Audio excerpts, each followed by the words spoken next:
à tous et bienvenue.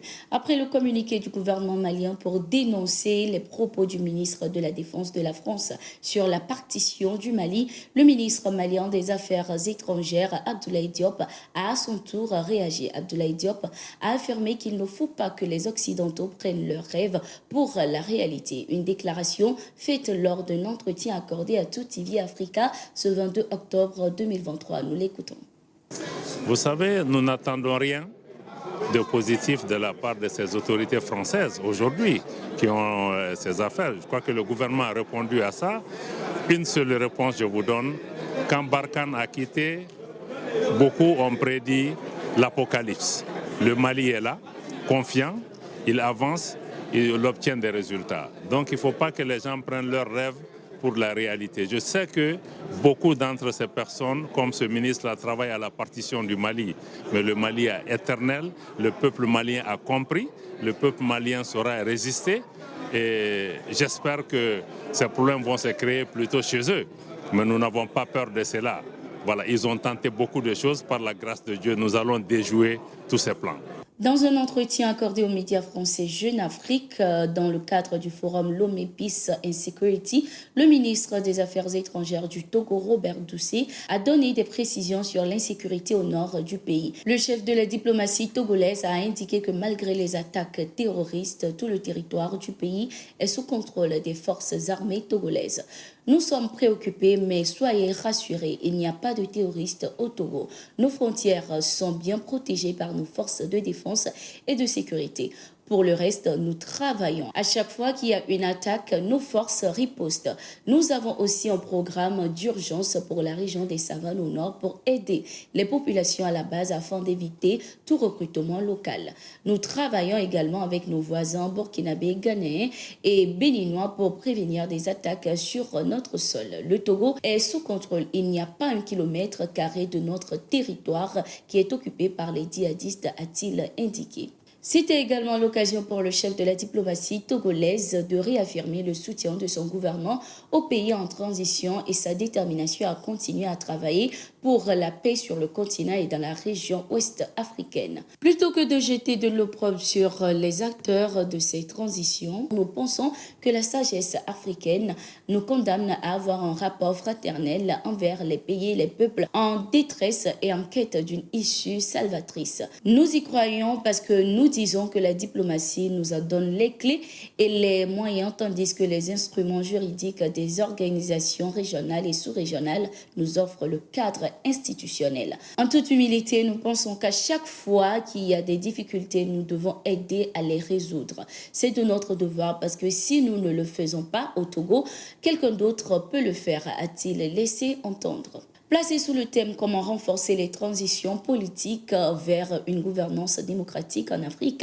les travaux de cette première édition du Lomé Peace and Security Forum ont permis de réfléchir sur les voies et moyens pour rendre les transitions politiques à même d'asseoir les bases d'une gouvernance efficiente en Afrique. À l'issue de cette rencontre, plusieurs recommandations ont été formulées en vue d'une meilleure gestion des crises politiques et sécuritaires sur le continent. Ça a été un succès pour une première édition ici de ce Lomé Peace and Security Forum.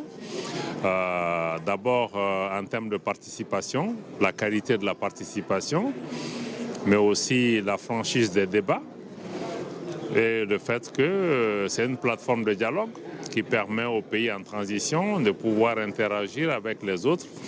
Et je vois que toute l'Afrique, en tout cas tout le monde est présent, même en dehors de l'Afrique, la partie francophone, anglophone, lusophone, nos partenaires à l'extérieur du continent, la place importante qui est faite à la jeunesse. Et surtout l'hospitalité, l'ouverture d'esprit de Lomé par rapport à ça. Et je pense que ça nous a permis d'avoir des discussions franches et j'espère que de ces discussions sortiront les lumières pour pouvoir vraiment changer notre approche des situations de changement anticonstitutionnel mais surtout comment nous allons pouvoir travailler avec les pays en question pour sortir de ça en comprenant que ce qui se passe dans ce pays nous concerne tous. Il ne s'agit pas de jeter l'anathème à qui que ce soit, il ne s'agit pas de blâmer.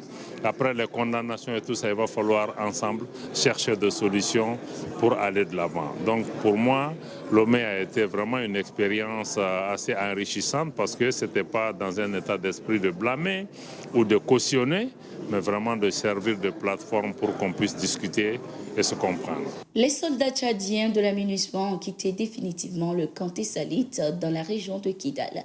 L'annonce est faite par la mission onusienne lors d'une conférence de presse ce 22 octobre 2023. Le retrait s'est déroulé selon le calendrier prévu, mais dans des conditions de sécurité extrêmement tendues. Le personnel de la MINUSMA à Tessalite ayant dû se réfugier dans des bunkers à plusieurs reprises en raison de tirs, y compris le 19 octobre lorsque C-130 de la MINUSMA a été touché à l'aile alors qu'il atterrissait à Tessalite, heureusement sans qu'il y ait de blessés ou de dommages majeurs à l'avion, a indiqué la mission. Le commandant du contingent de l'armée malienne qui occupe désormais l'emprise de Tessalite a indiqué de son côté que l'Organisation des Nations Unies n'a laissé aucun matériel de guerre dans le camp. Ils ont été transportés ou détruits. Dans 10 ans, je souhaiterais que mon pays soit un Eldorado. Le Burkina, c'est le cœur de l'Afrique de l'Ouest. Il faut que le cœur se porte bien pour que les autres membres se portent bien. Ce que souvent nos jeunes partent chercher ailleurs, je souhaite que d'autres jeunes gens viennent le chercher au Burkina Faso dans 10 ans. C'est la déclaration du président de la transition du Burkina Faso, Ibrahim Traoré, dans un entretien publié sur la page Facebook de la présidence ce 20 octobre 2023. Le capitaine Ibrahim Traoré a indiqué que son pays doit être un lieu touristique et attractif en Afrique de l'Ouest. Il a également affirmé que le Burkina Faso doit être un endroit où les gens vivent en paix, en sécurité et mangent à leur faim. C'était tout pour l'édition de ce jour. Merci d'être resté avec nous. Nous sommes en continu sur nos différentes plateformes et sur notre site d'information, le www.toutafrica.com. When I lift up my voice, all I sing is a joyful song. Plus ça a une très belle voix. Hein. Tu sais ce que ma femme aime le plus chez elle? C'est sa beauté, surtout la clarté de sa peau. C'est quoi son secret, ma? Charlie. Ah mais ouais, on m'a bien. Toi aussi, est-ce que je peux lui demander ça? J'ai tout écouté dans mon casque. Voici mon secret. Peau d'ange. Donne ça à ta femme. Elle aura le même éclat que moi. Ah mais, tu te sens bien. Pour une peau sublime et soyeuse, choisissez Peau d'ange, le savon de l'élégance. Peau d'ange, en vente par